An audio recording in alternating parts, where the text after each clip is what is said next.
Hi everyone, it's me, Michael, back again here, and it is the 30-day video challenge for Thought Ed Pay Leadership Group.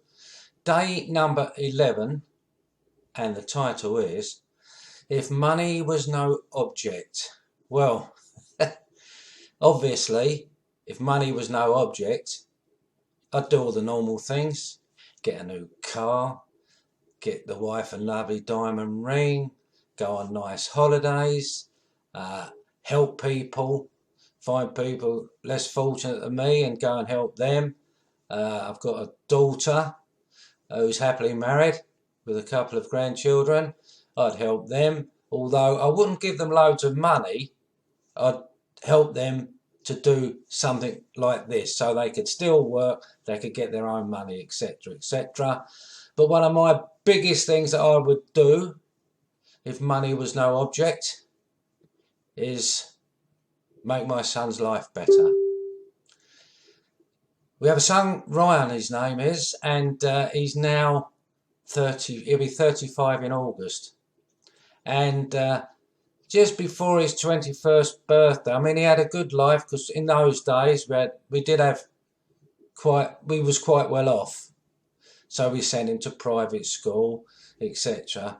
And he had a good job in the insurance agency and in insurance brokers. And, he was a DJ, he used to spin the decks, the house and deep house, etc. And then one day he started to come home because we always used to have a family sit-down meal in the evening. And the daughter was at home, obviously, then. And he came home from work starting to talk in a strange way, saying they're talking a different language, etc. But to cut a long story short, we discovered he was smoking skunk marijuana. And yeah, I know people want to legalise it and it doesn't affect everyone, but this story, it did affect Ryan. So just before his 21st birthday, it all kicked off. We tried to get him to, we tried to have the doctors round to section him so they could sort him out, but they just said it was behavioural. It just went completely crap then. He got in trouble. He left home. He was living rough, sleeping in the forest with camp beds. I mean, I'm talking about a boy here that was into his designer stuff and going to the gym and doing the martial arts.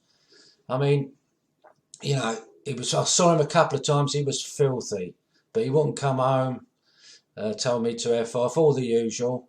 Anyway, we never saw him then for 3 years. Got a call from his probation officer saying, we think there's something wrong with your son. I said, well, it's about time someone did, because when I tried the professionals, they didn't have a clue. So anyway, I don't want to go on about this because obviously, it's personal. I don't want to bore you with it. So we got him sectioned, and yes, he's got schizophrenia. They think it's due. They can't prove it, but they think it's due to this smoking this skunk at an early age when he was at that private school. And they put him into hospital. We went and saw him, and then they got him a place near to where we live, but so he was on his own, and he's under the care of the mental health team. And they put him on this drug, and he had injections, and he was doing fine. Then I don't know what happened, because when you're over 18, then you can do what you like, can't you? So he must have said he didn't want to take the drug anymore, and they've stopped. I mean, why they would stop when they know what's going to happen is a mystery to me, but they did. And of course he relapsed, but when he relapsed, they won't do anything about it till he gets to such a state that they have to intervene, which is what happened, back in hospital again.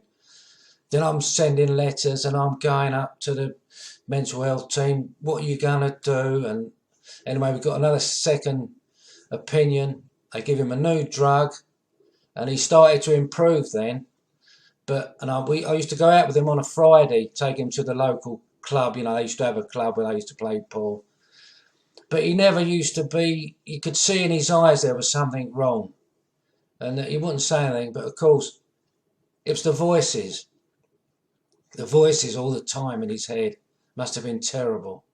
So then, basically, I carried on with it, carried on going on at the mental health team. You've got to do something about it, and writing to the powers to be and asking this and getting sort of nowhere. Eventually, they prescribed a new drug again on another second opinion, and this seemed to make a bit of a difference. And then the psychiatrist, we went and saw him, and he said, look, there's a new drug out that seems to be working quite well. It's called clozapine, but because of the side effects, you have to go into hospital, mental health hospital, and have it gradually put into your system so we can monitor it, which he did, 3 months. Well, of course, that made a world of difference. The voices dispersed and left him, or didn't come back so much, so his life was a bit better. But we're at the stage now where, yeah, he does a bit of voluntary work, and but he hasn't got any friends. He hasn't got a life because he just doesn't know how to connect with people now. He's lost that skill. So if money was no object, I'd do what I could to make sure my son could look forward to a better life. He's got no girlfriends. He's not, before he was ill, he had girlfriends. He's not going to have the joy of, having children or being with someone, and it's terrible. But that's what I would do. Anyway, sorry, bye.